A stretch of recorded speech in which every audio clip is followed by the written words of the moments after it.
Hey, welcome everyone. Well, tonight I've just come on stream a little bit early. I said 8:30, and I wasn't sure when I sort of did a time whether when I hit go live it was going to start straight away or not. But welcome. And I thought tonight for me, we'd look at the whole idea of being an artist and having products to sell. Um, Sorry, I just need to hit something for the live for the chat. So if you're not watching this live, have a look at the live chat. It should be available for you to look at because you'll get to see the comments that people have made, and particularly with this one because I'm asking for people for their experience of having products, of selling things. Has it been a worthwhile experience or not? So what do I mean when I talk about having products to sell as an artist? I mean, aren't our artworks, our paintings or our drawings the products that we have? And of course, they are the products that we have. Thanks to all these first people saying hello. Amy, Silent Witness, Jessica, great that you can all join me again. What are the sort of products that I'm talking about? And I suppose I'm talking about things such as cards, greeting cards, prints, bookmarks. People put prints on T-shirts, on mugs, anything really that we can put a print on can classify as a product.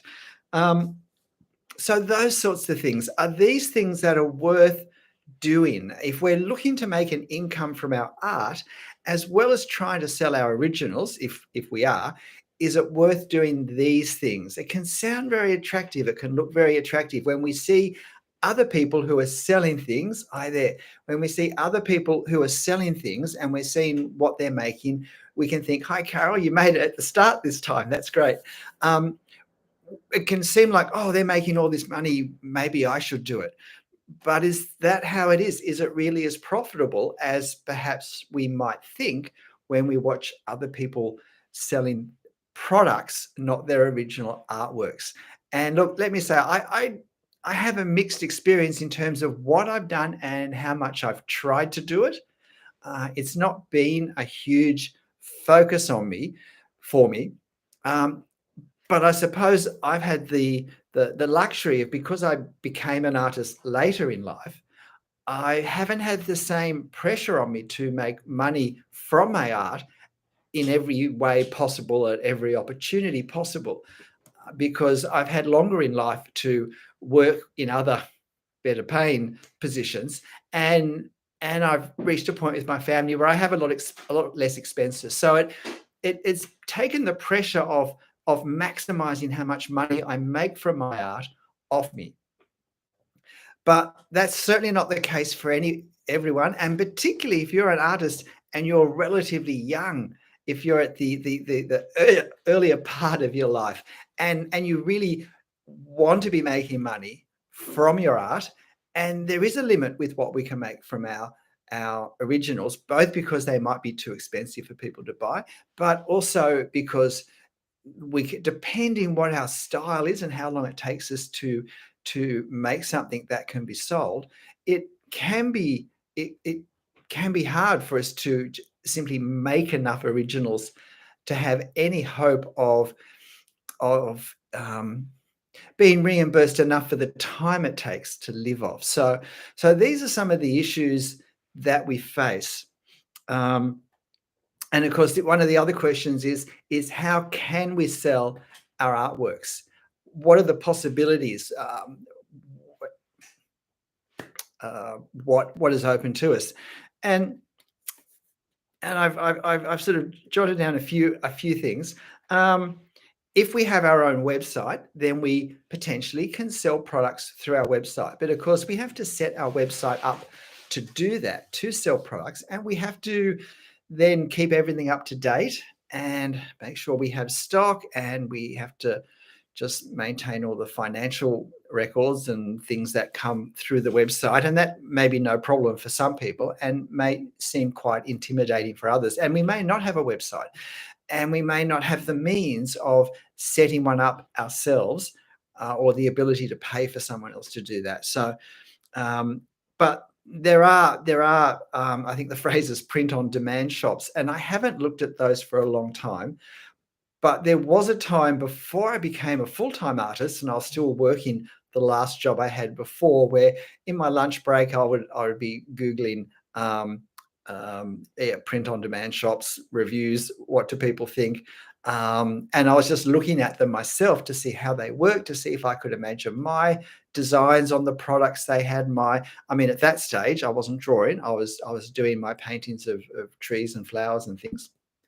Um, but yeah, trying to work out, can I see my things on these things, and what would I charge, and how does that relate to the original price, and is if putting my paintings as print on demand for tea towels and aprons and coffee mugs, does that reduce their value for what I'm hoping to get for them as original artworks as well? Am I undermining myself with one hand at the same time I'm trying to kind of push myself up on the other with the other hand? Um, these are some issues that we can face when we're trying to work out what will I sell and how will I sell it. And with those print on demand places where we still set the price as well, that's another consideration. We've just got a comment. I don't, if I'd ever sell, I would like to. I stopped making up for 20 years and I returned a couple of years ago. Right. Okay. So silent witness would like to. Um, um, and I think for me, maybe it's my age, but when I think of products for an artist to sell, the first thing that comes to my mind is prints. I suppose that's because when I was younger, that was the thing I saw most frequently in. I mean, we didn't have at art galleries, they didn't have um, the beautiful gift shops that national and state art galleries have now, with designs on everything or books on everything. But if there was an exhibition, you could usually buy prints where the colors look nothing like the colors of the originals. I was never tempted to buy any of the prints I saw then, but that was pretty much it. The only product that we had besides buying the artwork was prints. And then cards seemed to come along in the 70s at some stage. But now, yes, we can get things on a lot more products. But is it worth it? I saw a meme that I kind of put on my Instagram account that had a circle, and the circle was artists producing artworks, and then there was another circle which was people saying you should make prints of those artworks, and the two circles overlapped in the tiniest possible degree, and that was the people who buy prints of artworks. And I really felt when I saw it, that is just so true. A lot of people, when they see my artwork, have said, "Oh, you should make prints, you should make cards, should put it on this and that. Everyone would buy it." And yet, the truth is, those people aren't actually going to buy it. And all you know for sure when you start to make products is you're going to have expenses. And I mean, that's the truth of any business. When you buy stock, and that's what we do when we print things, we're getting our stock for our retail sales business. All you know for sure is that you're going to have expenses. And so you have to be really sure, firstly, that you have enough capital to pay for all the stock up front. Because unless you're using a print on demand business, where you give them your designs and they put them on things and they incur all the stock and start set up costs and all of that. But if you want to have your own cards, your own posters, your own coasters, whatever you want to put things on, then you need to get those printed first. And all you know for sure is that you're going to pay for that. You don't know for sure that you're going to sell a single one. I mean, you might hope, and I was in retail, and so I that's a very strong, not warning, but focus for me that when you get stock, it's an expense before you've sold it. So how are you going to sell it? And will you make enough profit on it to make it worthwhile? And that's the other thing where need to do your sums. Now, I haven't tried to sell personally a huge range of things. When I very first started painting, a mate and I had lots of cards made with, and we did it with offset printing, and we had lots made, and I've still got boxes and boxes and boxes filling up a cupboard somewhere of the cards of my earliest paintings, now of which, of course, are not the paintings that I feel really represent my ability or my interests. Um, um, no, my work is at home. I don't sell anything. I mean, I work as an artist now, so I'm not selling things at work.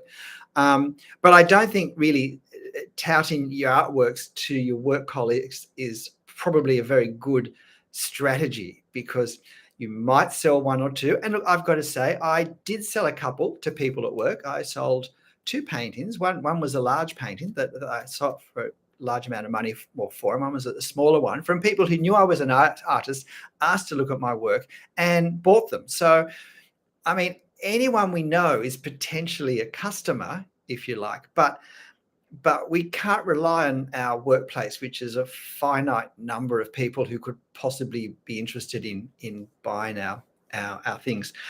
Possibly for cards or something that's a lot cheaper, there could be more of a market there. But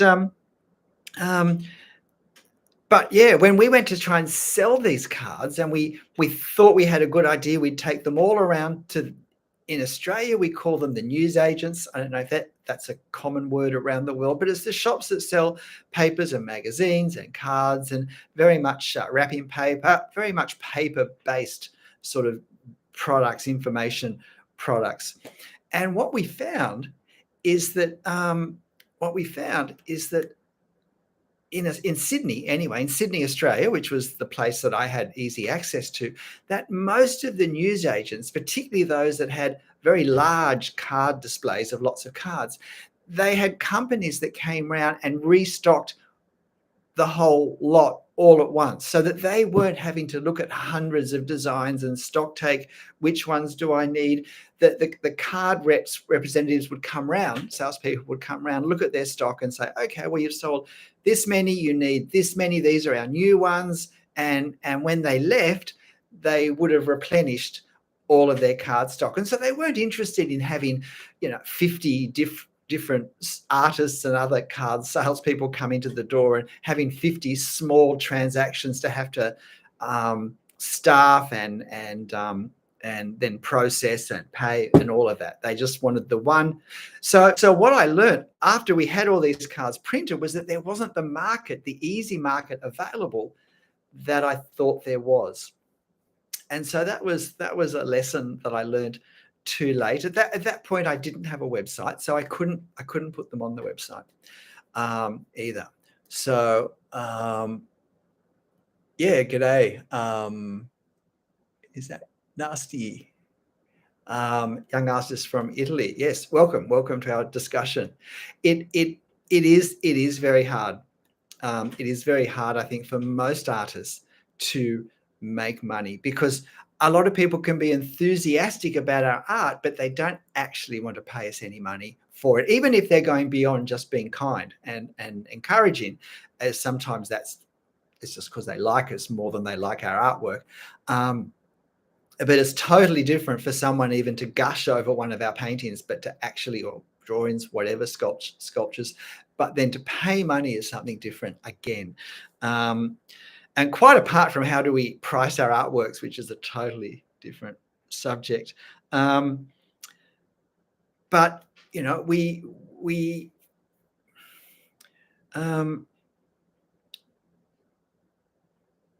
yeah, so my first experience of products was these cards, and it wasn't very good for me. And I've got, thousands and thousands of cards that have never been folded, and envelopes that have never been used. The gums probably doesn't work on the cards anymore, on the envelopes, and they're not paintings that excite me anymore. So I've kind of lost the enthusiasm to try and sell those. And the market I thought would be there wasn't. What I've actually learned since, and I'll say this for people where your kind of local scene might have similar things happening, is what I've what I found is that uh, shops that we hadn't considered then, my mate and I, but shops I've sold cards to since, um, like giftware shops and specialty homeware shops. And because a lot of my designs were flowers, I've sold them to florists. And so I found that shops that were very selective in the stock that they took and just wanted to have a few cards that were of good quality and that they could charge a bit much, a bit more for, was what they wanted. They didn't want the cheap kind of more mass-produced cards that you'd find in every shop. So I found those sorts of shops were much more worthwhile my going into, and often the person who owned the shop was working there, and so therefore they could make a decision. Because that's the other thing, you walk into a shop to try and sell something, and the salesperson there says, oh, well, the lady who does this will be in next Monday week, so come back then. And I could have been driving, all over Sydney to get to that shop, and there's no way it's going to be worth my driving over for someone to buy half a dozen cards. Because the other issue when we sell things, of course, is we've got to work out the difference between what we pay and what we charge. And so what is the cost of printing these things? What is the cost of printing? Because how much money can I make for that investment? So with cards, for instance, if I sell them to a shop, then I have to sell them for at a cheap enough price that they can basically double the cost to get their profit back. Because when they buy cards off me, those cards for them are an expense, and they basically want to be able to double the money they make. So that means if I'm trying to sell the cards to other people who'll sell them, I need to sell half of the cards that I've had before I break even. So if I pay $1,000 to have cards printed, and the idea is to sell them to different shops, when I have sold 500 of those cards, I've broken even. If I sell less than 500, if I don't do the phone in, the legwork, whatever, then I've lost money. And it's only in the second half of those 500 that I start to make any money at all. But let's say for the first $100 worth of cards, I make over $500. Well, it's taking me all the time it's taking me to sell 60% of those cards to make a small amount of money. And I've got to keep pushing. And if I've got, if I have, say, 10 designs and 2 of them don't sell really well, and this seems to always happen, like it's not necessarily what I think is going to make a great card or print that other people are going to want to think is the best. And so you can have 1 or 2 designs that really don't sell at all, and there's no profit on those. And so the number of cards that, if you like, you're likely to sell has gone down. Now, if you do a second print run, of course, you can not print any more of those. And if you do enough print runs, you can find you end up selling those at some point. But what do you do? And or can we sell things like cards and prints directly? Well, we can, but we have to have a means of doing it. So I had cards printed before I began drawing. These were some of the cards I had printed of my paintings. These were square paintings, and these are, oops. Hang on. Yeah, these are the actual cards. These are the last cards I've got of most of these, because I think I pretty much sold all of these. But these are what I had printed. And I had them first at the exhibition. And what I learned was that for the exhibitions I've had, I would sell a lot of cards at the exhibition. So I felt it was always worth, if I was having a painting exhibition, having the cards there. But it was harder to sell them after the exhibition had finished. Now, I never put those on the website because I finished up selling most of them to shops or at the exhibition. I had a few exhibitions with those paintings or similar paintings, and so that was enough to help me get rid of those. But I've just had a shop that's near where I live that wants to get more, and they take quite a lot. But I'd have to have them printed, which means, so I've got this another outlay of maybe a couple of $1,000, and I'm not going to get that back off them for a while. And do I want to put energy into trying to sell them, because I've kind of moved on from painting firstly and those subjects? So what do I do about those? What are my options for those? Because again, if I have them printed, all I know for sure is I'm going to have an expense of a couple of $1,000, and I'm going to have to do a lot of work to get to break even on that before I start to make the profit. It's not easy. It really is not easy. And it's easy to underestimate the expense to set up, and then the cost of in time and petrol if I'm driving around. All of these things make it very hard really to make money from our art. And then there are markets. Who as an artist, when they go to markets, particularly pays attention to local artists who are there and who are selling some paintings, but they're probably more geared towards selling prints and cards and maybe some fridge magnets and some other things such as that. Like, how many of you look to see, are they actually selling anything? Is this something I should do? Or because again, with the market, firstly, you're there for the whole market, so it takes a day of your time, but you might enjoy markets and that's fine. But there's a cost, and depending on the market, the cost can be reasonably high, plus the equipment and the gear you need to set up in case it rains or whatever. And so the first number of sales will be covering that. So let's say it's going to cost you $100 in expenses for the day. Then the first $100 worth of sales covers that. Now, let's say you sell cards and you sell cards for $5 each. Well, it's going to cost you the first 20 cards you sell to make no money at all. So if you only sell 20 cards, you've made no money. In fact, you've lost money though, because you didn't get those cards for free. You paid for them yourself. So has it been worth your day to walk away and lose money or not? Or do you sell more than that? And this is the thing. We don't know how much we're going to sell until we test the market. So the question is, how can I test the market? But when the annoying thing is when we have cards made, they usually are cheaper the more we have made. Now, this is less so now that cards are not so much made with offset printing, but on laser printing. But still, they're usually cheaper if we have more. So it's always tempting to have more made, but that still costs us more upfront. And so that's the challenge. We really need to do our sums and work out, well, how many do I have to sell before I get my money back? And remember, that's usually, if we're selling them wholesale, it's probably going to be, half of them we need to sell before we get our money back.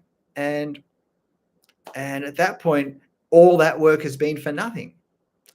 I'll just have a look at some of the comments. Is it feasible to print on demand at home? Look, probably not, because probably we're not going to have a good enough printer. And I mean, the first immediate question with printing is there are cheap printers out there, as in people to print things, businesses that print. But for instance, what paper are they using? What inks are they using? Do we want our artworks to be printed on with archival inks? So inks that are created to resist fading. Because if we just print on a normal home printer and you stick it on the wall where the sun comes in and hits that wall for a few hours a day, it doesn't take many days until the blues start to disappear and everything starts to look a bit yellowy and brown. So I think it's important that we have a product that will last more than 3 weeks on the wall without looking terrible. So that's the first thing. And I would have thought that the advantage of print on demand is that you don't have to do the printing, and it can go on a lot more products. So look, I would be very interested if anyone has used a print on demand service. I don't particularly want to know what it is, but I would like to know if you've used a print on demand business where you send them your images and they put those images in their sort of library of images that people can search for. And so, I could go to their website and I could think, well, I want to get some nice prints for the house. So I look through their catalog, if you like, and I find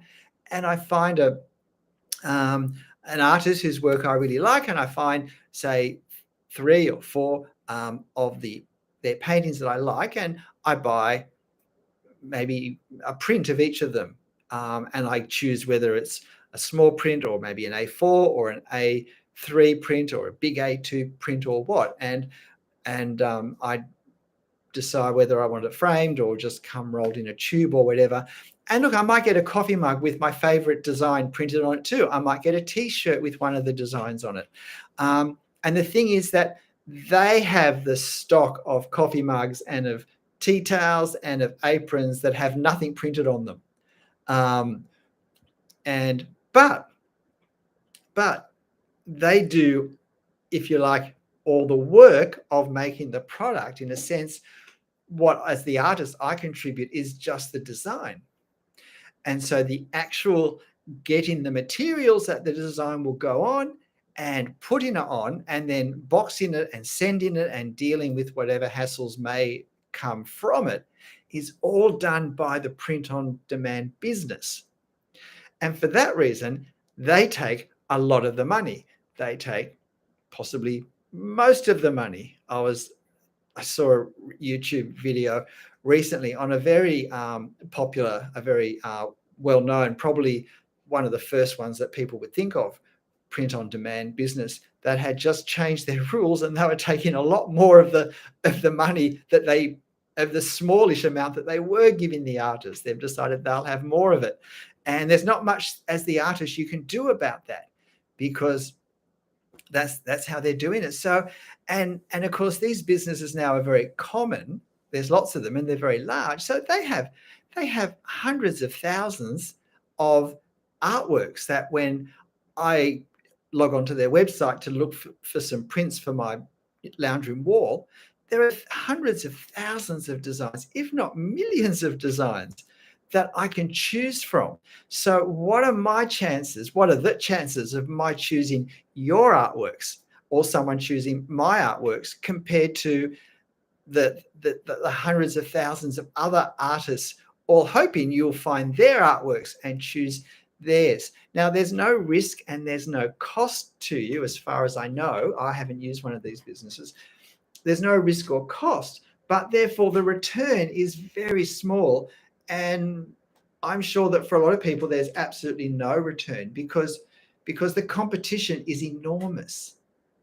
And it's not in the the actual business doesn't, I imagine, care that much for people to necessarily find my stuff, as long as they can find someone's stuff to print. So I don't know. As I said, has no one ever used one of those print on demand services? If you have, I would love a comment. You don't have to name who it was, but have you sold anything from it? Because I would think it's very hard to sell anything from it. Saturation of the art market. Yeah.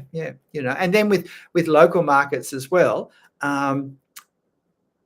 You go to some local markets, say foreign holidays, we normally try and find some markets, and there can be 2, 3, 4, 5, 6, 7 different stands of local artists all competing to sell their cards and their posters just in that one location on that one day. So it can be very hard to do that.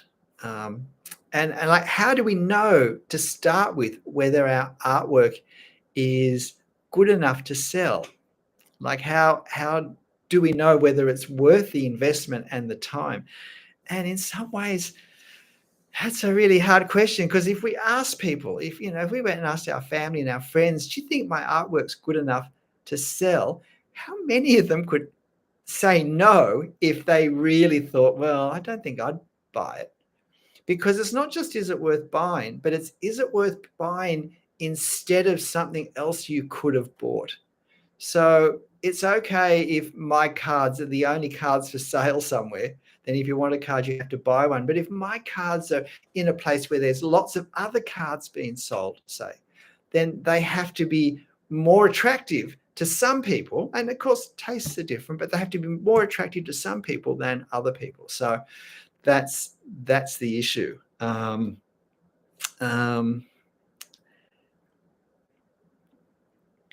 know, I mean, I had my other experience with cards is I had an exhibition a year ago, just before I got COVID, of my drawings. And as part of that, I had cards printed of my Instagram drawings. And these sold really well during the actual exhibition, because, you know, people think, oh, well, I love the artwork. I can't really afford an original drawing, but, you know, I can buy a card of my favorite one, or I can buy a couple of cards, or I can buy, you know, the 5-card package deal, whatever. And so I did sell a lot of those. But now that the exhibition's over, I still have all the ones that I had when the exhibition was over. And so now the question is, do I put them on my website? But there is a cost to me to do that, of kind of setting it up, and then as cards get sold,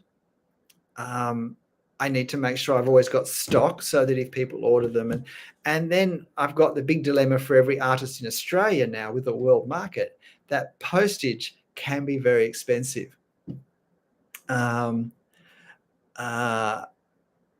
Yeah, and look, I don't think it's helpful to make art for someone to buy it. I know that a couple of times when I first started painting and I first began to think more about selling my art rather than producing it, there were a couple of times where I began to be thinking that, how can I maximize the artworks that I have to sell? And I began to adopt a bit of a mass production mindset, and like set up all these works that I had going all at the same time.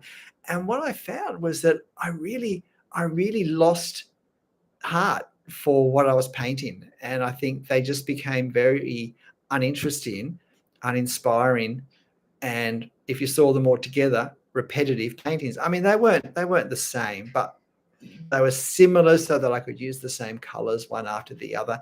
And I just found there was no heart for them. And I think that showed in the end. And a lot of them I kind of basically repainted over a year or two later with the same design, but I kind of had to just use it as an underpainting and put the real painting that had some enthusiasm and some heart and some effort and some creativity over the top of it. I found that worked for me.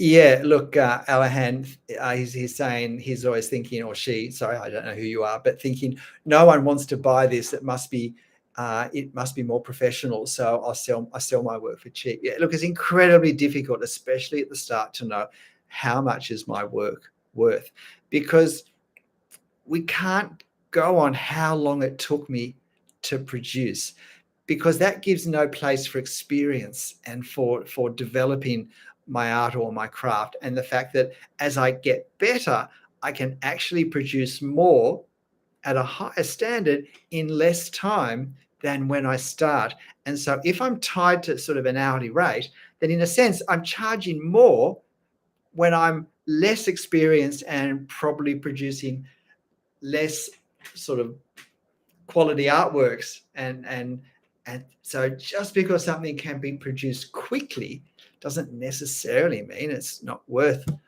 a significant amount, because as we become experienced, we get paid for the experience that lets us do things in possibly a short period of time. Yeah. Oh, one other thing I realized too about cards: when you sell cards to shops to sell in a local area, in your local area, then you can't undercut them yourself. So if I'm sort of saying to them, oh, look, I'll sell this to you, let's say for $3, and you can sell it for between $6 and $7, then I can't be selling them for $4 on my website, because they won't buy them off me if people can buy them so cheaply off me in the same area. So we also have to have a sense of where we're going to try and sell them as well. I can't sell them to shops and then undercut the shops at the local markets or on my website. I need to price in a way where I'm not competing against them, if that makes sense. I'm just having a look at a comment now. With print on demand, I was just thinking about if it is yours or the print on demand's company job to handle and the quality. No, it's the company's business. As the artist, I give them the artwork at whatever kind of resolution they say they need, and they do everything from that point. People who they put my designs in their kind of catalog of designs, and there's some way that people can search oil paintings, watercolors, blue colored things, red colored things with people, children, whatever, traditional, abstract. They've got all these various search. The business handles the returns because that's all part of it. I, as the artist, I never have any contact with the people buying and selling. And of course, the business doesn't want me to, because then they can deal directly with me and cut them out of the loop. I mean, I realized this when I first had local exhibitions with some local galleries with my paintings, that the gallery doesn't want any of the people buying my paintings from them to personally be in contact with me or to have my details at all, because then if they want more paintings, they maybe can just come and try and get them cheaper from me directly and not have to pay the gallery's commission. So that's another kind of issue to bear in mind. We have to understand, if someone's running a business, they're running it for their profit, and at times that will not overlap with what I'm wanting to do, but maybe I can't do it. So if I let them make money off me in a bigger way, at least maybe I'll make a smaller amount of money, which is better than nothing. And I think this is why the print on demand businesses have blown out so much, because as an artist or as a hopeful artist, what I have to do is just produce the artwork, and then I can send it to them, and I don't need to worry about anything else. I don't need to worry about running a business or whatever. I get a check once a month, or when a certain threshold has been passed, whatever, as long as I've sold something. Yeah, I don't have to have any of the risk or cost or hassle of having coffee mugs that maybe nobody will end up wanting.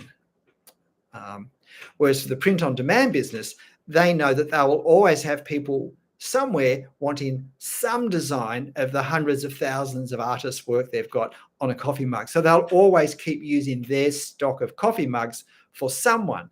But for me, it's just, it would perhaps be a big risk to do that. I'll just look at another question. Do you think that the same thing will happen with your YouTube drawings? I wondered before, when you mentioned that most everything you're drawing lately is for videos. Do you miss drawing for fun? Well, I actually have fun with my YouTube videos. Drawing freehand directly in ink is still a lot of fun, whether I'm doing it for a video or not. And I only ever choose things that I want to draw. So it is still fun. And when it stops being fun, I don't have to do it anymore. But I also have fun making videos. I'm having fun being a teacher again for the first time in 40 years. So, yeah. What's the difference between the original artwork and prints? Well, the original artwork is the actual painting, it's the canvas. So that's the original artwork behind me there. And although I think in another room, I actually still have one or two of those cards left. But this, if you look, a card is a small print. It's a small print that you can open up and write on. It's on cardboard. But a more standard understanding of the word print is it's on paper, but some sort of quality paper. So I do have some prints. I don't have many prints, but when I first was on Instagram and was first doing the drawings in pencil, I had some prints made. And so on A4 card, and I had these printed by a local printer, and I chose designs that I thought sort of looked nice, and I put them on my website, and people buy them, but like these aren't what I'm doing now.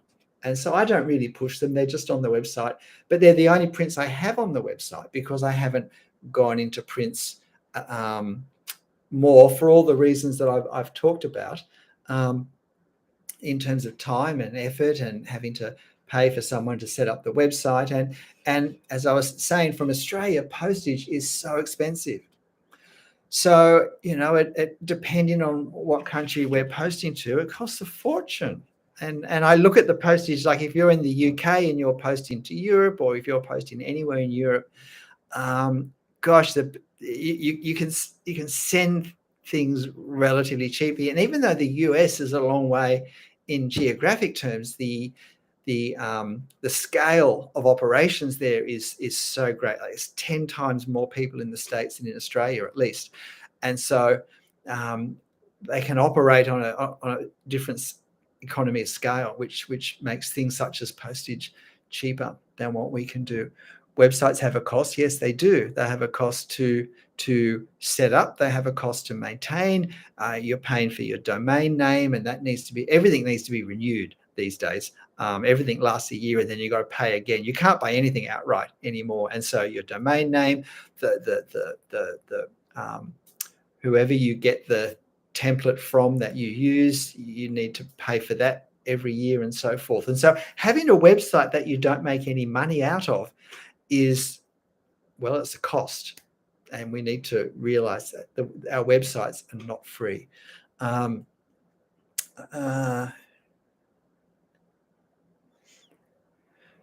Yeah, so Nasty saying, hates posting on Instagram right now, taking my prints to local exhibition or leaving cheap print-ins around the city. Yeah, and look, and depending where we live, there may be options for shops and places where we can leave our prints. And it just depends how many shops there are that possibly take it, and also how many artists are in that area who are wanting to do that too. If the market isn't sort of oversaturated. One thing I have found helpful is PayPal.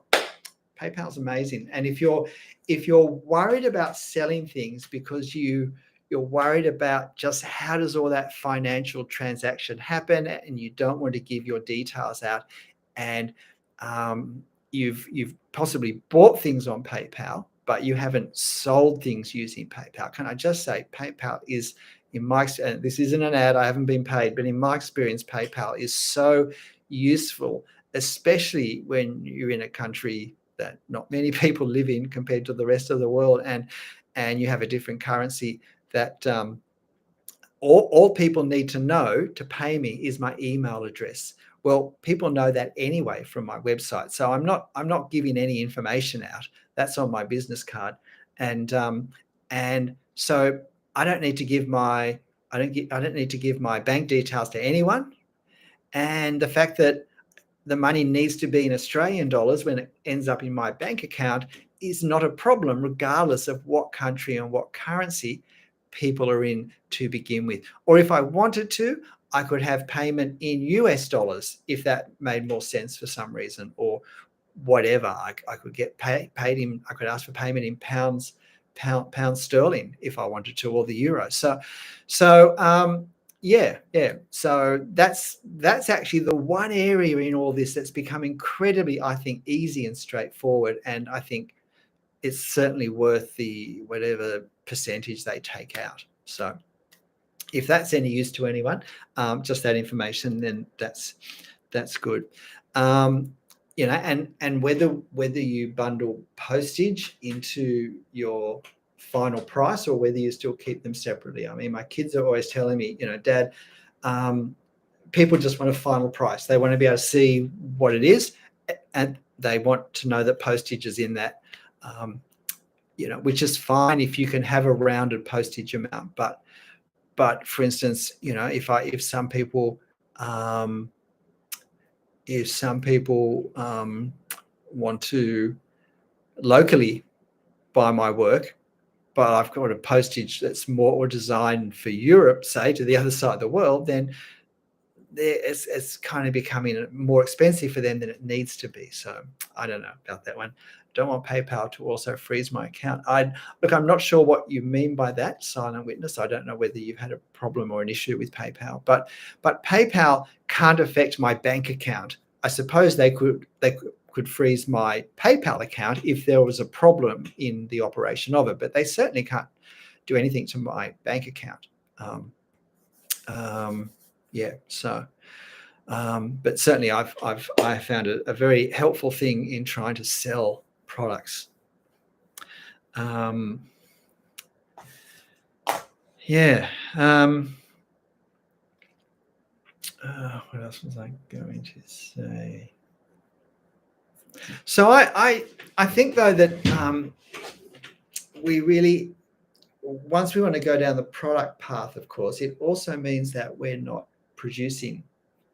And so that's another question. Have I got time to not be making the art and be trying to sell the art? And particularly if I'm not a full-time artist, then I've got less time for everything I do that's connected with my art practice. So yeah, I have to kind of make those choices. I mean, when are we good enough to sell cards or prints or approach shops with our things? I mean, I can remember before I started painting and drawing, I'd go into shops and I'd look at some of the cards. Usually got my attention. I often just would look at the cards and I would think, oh, this is a bit ordinary. I'm not sure if I'd done this, I would have thought it was like I was ready to get them printed and put in shops. And then I think, yeah, well, Stephen, they've done it and you haven't. And they've done it and they're selling them and good luck to them. And it did make me realize that the only way to find out if it's something that I want to do is to do it. And quite possibly it's not even necessarily about the money. It just may really kind of spark something in me to see my art out there, to see that people are having a chance to see it. And I don't know, maybe it might help me feel validated as an artist to have some sort of commercial presence. But as I said, the only thing we know for sure when we start worrying about having products to sell is that we're going to be out of pocket buying them, and they are an expense unless we sell them. And we have to sell a certain percentage before we even break even. So they're not it's not a straightforward area, I don't think. And if we have troubles with our kind of nerves and our self-esteem and our identity as being an artist, I mean, it can be hard enough to do paintings and put them in places to try and sell them. But to go to shops with cards, and you kind of know that on a good day, 90% of people are going to say no, thank you, really quickly because they're just not interested. It takes a bit of resilience, inner strength to not go back to the car and burst into tears after the first 10 or 15 people who have said that that they don't want to buy them and show no interest in them whatsoever. So yeah, there is that too. If I and I kind of, after a while, particularly with those first cards, I wondered whether, am I an artist or have I become a card salesman? Like it can start to lead to a bit of an identity crisis. Yeah, am I a marketer? Have I become a graphic designer more than an artist? Have I become a sales rep or someone who has market stalls? And then am I producing the art for the art's sake, or am I producing art to have products to sell for my art business? So am I really running an art business deal than being an artist? And these are I mean, that may not sound terribly kind of likely until it happens to you. And it is a kind of a weird moment, and you're not quite sure who you are, where you are. And just the time of like putting prints and, working out how am I going to send them and putting them in, going to the post office and doing all those things that you have to do just to get them sent off. So it's all time that you're not producing. And Yeah, and it may take a while to build, if you like, a commercial momentum. Even if what I produce is good, doesn't necessarily mean it has a commercial, uh, an obvious commercial kind of place, momentum. And I can do something that maybe from a, if you like, an, how do I say this? You can produce things that from an artistic point of view perhaps are a bit kind of, um, not simplistic, but a bit kind of cutesy, that like you wouldn't have an exhibition for, and you wouldn't do to have any chance of putting in a gallery or anything. But as a card, they have great commercial appeal to a certain type of sentiment and person, and they could be incredibly successful as a card. So it's not necessary that something that is going to be a hot seller on a card would need to be a successful artwork. And so that's another thing to bear in mind. It does depend. The card market is not just a place to, if you like, dump any artwork images that I have. That I have. It can be a place for things that, quite possibly the most successful cards are cards that aren't ever artworks, and certainly the ones that I look at, and actually lift off the display and look at it, are all the funny ones. And none of them are ever going to be in an art gallery. And I don't know how much time it takes the people who design those to come up with them, but they're the ones that I give my time to. And yeah, there's no, they're not artworks at all. So yeah, cards are a tricky thing. So I've got, how important is it to build a community these days to sell your art? What are the other effective alternatives to that? Look, I mean, when you say community, I mean, do you mean local community, where people have a chance to know you as an identity, as a neighbor, as a parent of a kid in the local school, or a coach of a sporting team or something? Because with the whole online world, there is also the sense of a community. I mean, I have a YouTube community, and many of the people whose names I see now week after week after week on my live sessions, I think of and feel of as, you're part of a community that I'm a part of, that we have this art community, and we talk about things, and you start to get a sense of who's who and of what people do. I mean, obviously you get more of a sense of that of me than I do of you, but from the comments that you make when you join the chat. So please join the chat, because I really like and get motivated by getting a sense of the people who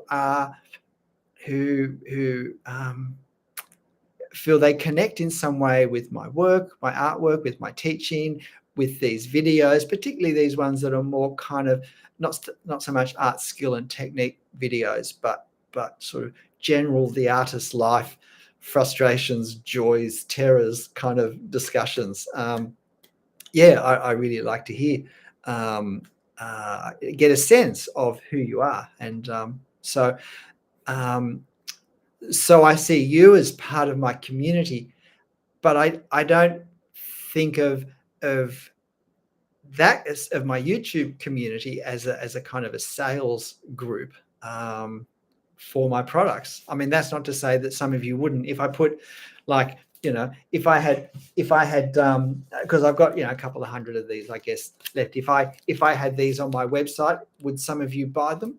Possibly. If you could buy, buy them cheaply enough, and the postage was there. Yeah, maybe you would, but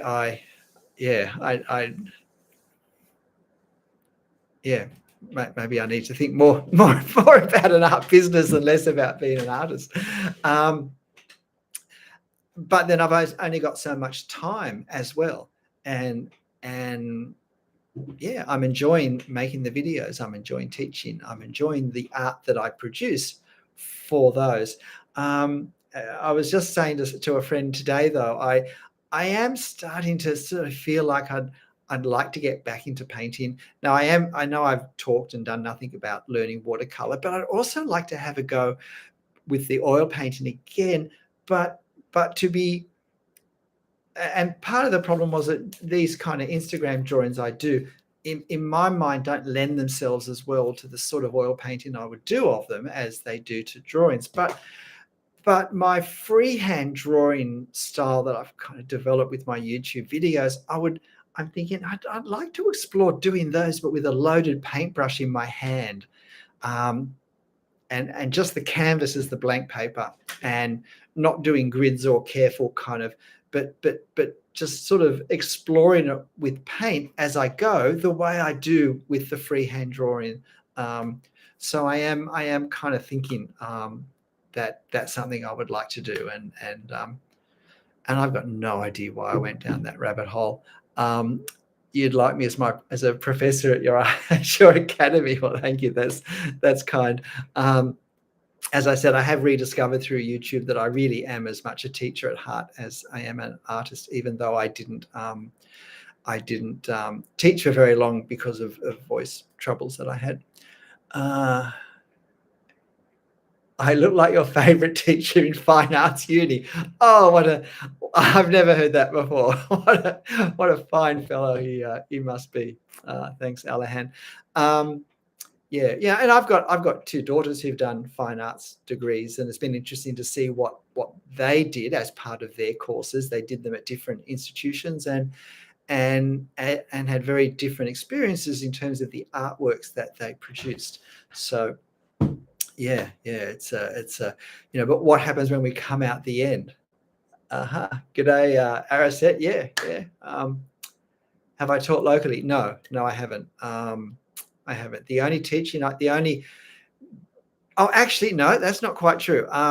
There's two local art societies that over the last couple of years, every year they ask me to be their monthly artist demo for the month. And so now they were paintings up until the last one I did, which was a drawing, and that was a lot of fun. So I hope they ask me again. But that's just basically I go and I do a drawing in front of them, and they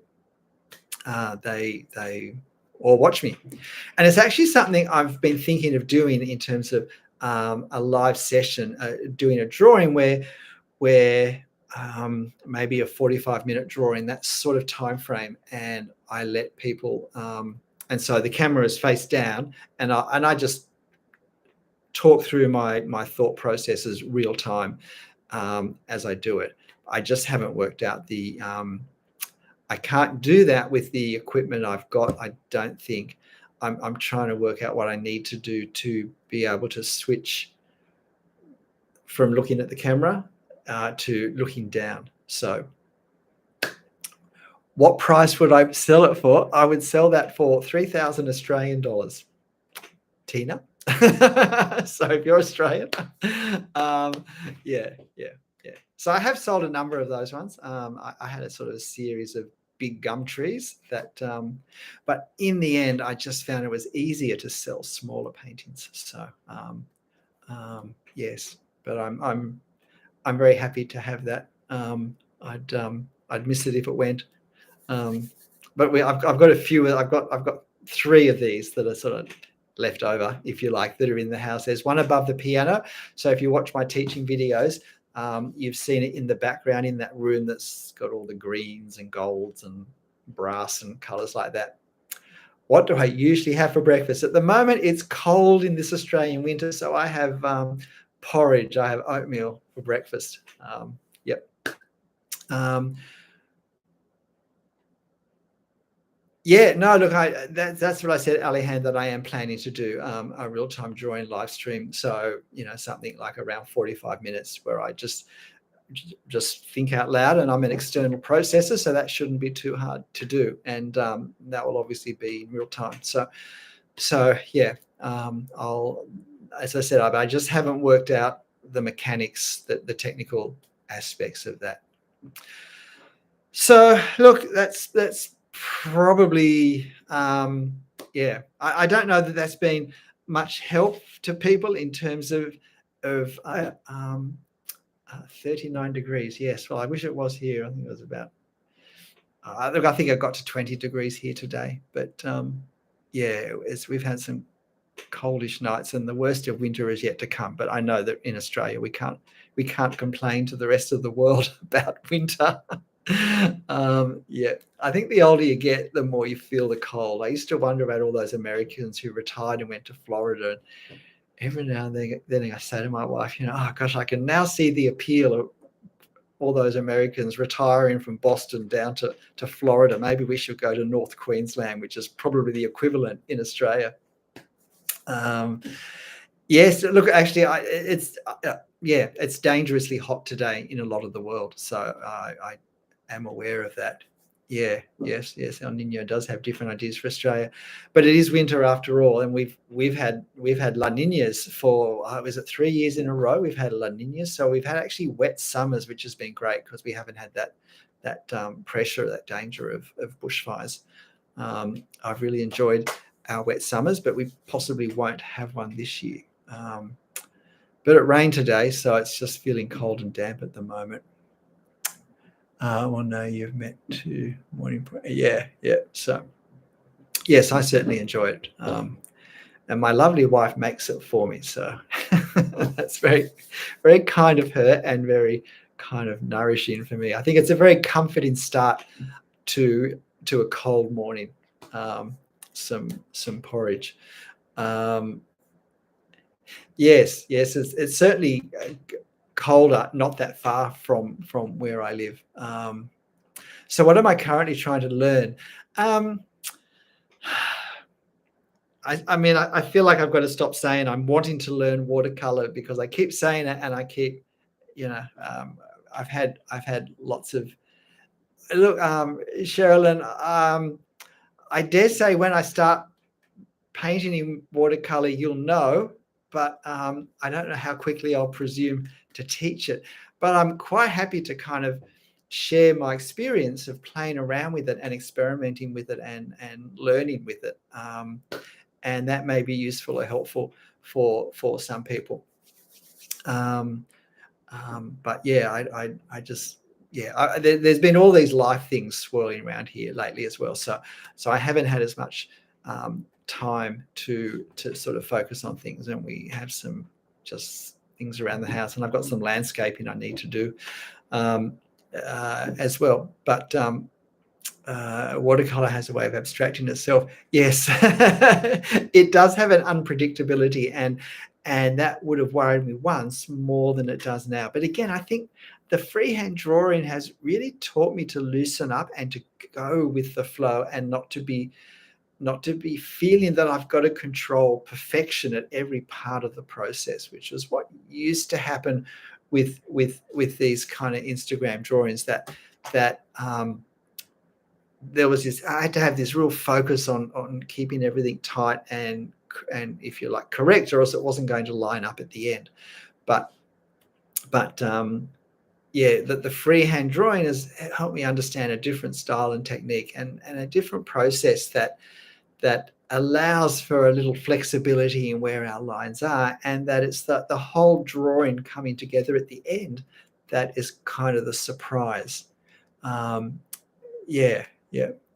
My architecture drawing fits perfect to manga pages. Look, I'm amazed at the number of people who draw manga, people who do.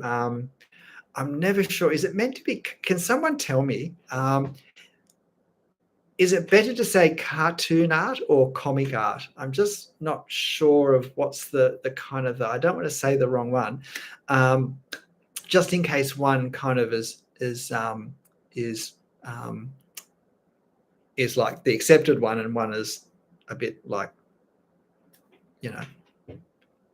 less respectful. That's the word I want. Is it so? Yeah, cartoon is moving, and comic. Yeah, okay. Oh, okay. So in terms of art, you'd use cartoon if it's part of an animation art sequence, would you? And comic as for. But anyway, my point was, though, I'm just amazed at how how many people involved with manga art and who are producing manga art um, find my videos helpful, because it's not an audience I've had any conscious awareness of. And so of course I'm delighted that more people than I thought have benefit, and people who do backgrounds too, because a lot of what for me is the main subject in their art, it's the background, and that's what they need to focus on, want to focus on. Thank you, Shadow. That's useful to know. Yeah. And so I have found it very, very interesting that there's this whole genre, this whole niche of art out there that I've not particularly been aware of. And I must admit, I have looked a bit at some manga work, and it is very dramatic, and it does yeah, it can really be very arresting to look at. And I can see too that there is a difference. I think some of the people who've looked at my videos, in their manga art, they're focused on the figures a lot, and they have felt that their backgrounds have been perhaps not as well developed in terms of technical skill as their figures, and so they've used my my videos to help work on the background side of their frames, and to bring those up to speed, so that they're as good as their actual figures. So yeah, that's all been very exciting. And look, I would have thought that actually manga could be a great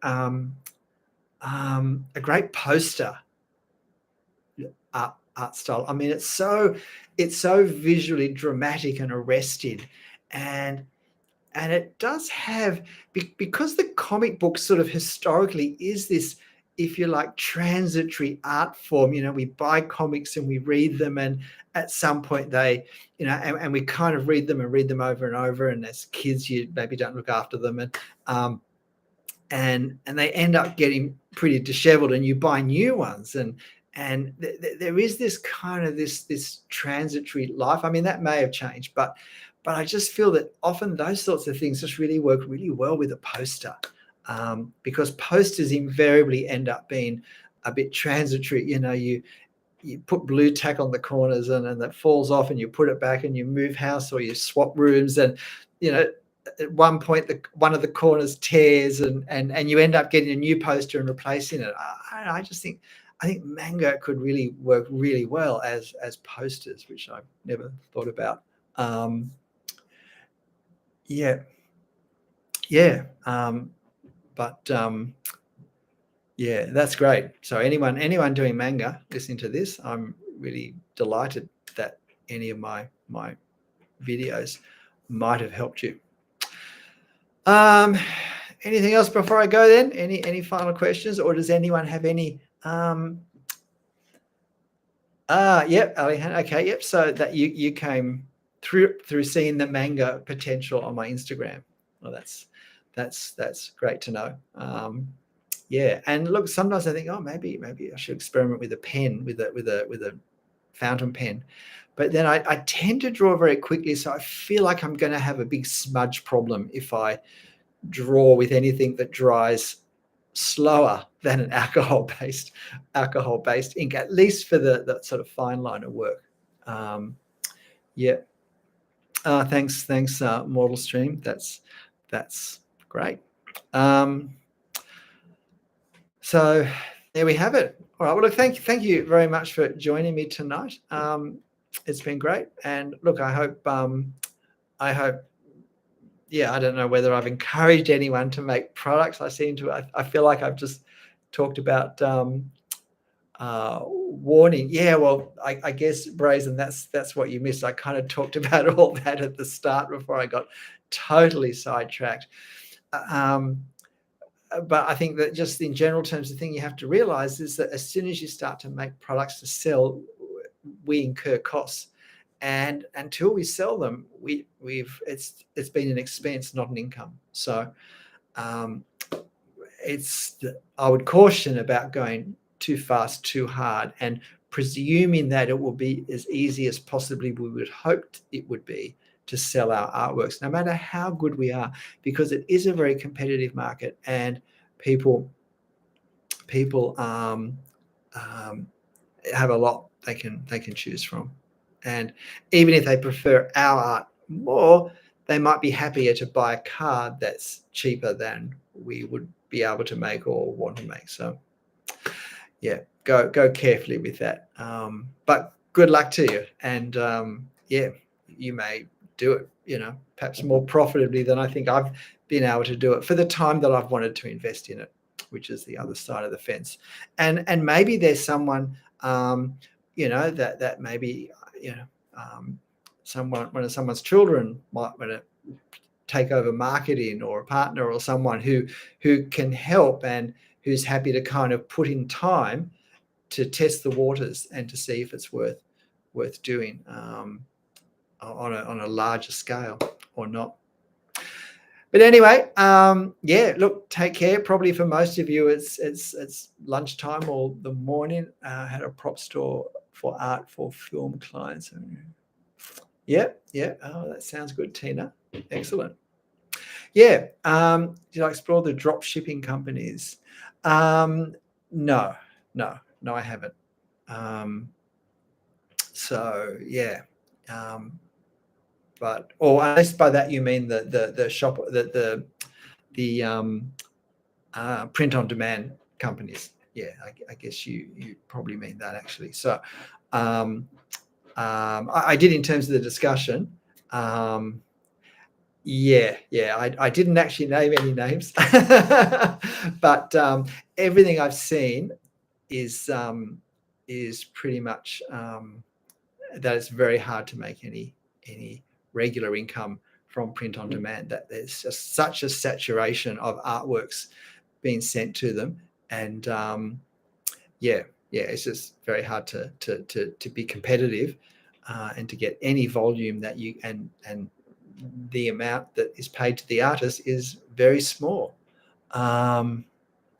Yes, I did mention that a certain business had changed policies. I saw a YouTube video on that, which I watched out of interest. Yeah, okay, so there's a recommendation that Gumroad is good. That sounds like an Australian one. Gumroad, but then there are lots of gums in California, so maybe not. Anyway, okay, thanks everyone. I'm heading off now, but have a good day for however much of the day is left for you. And if you're with me in Australia, then have a good night. I'll see you next time. Bye.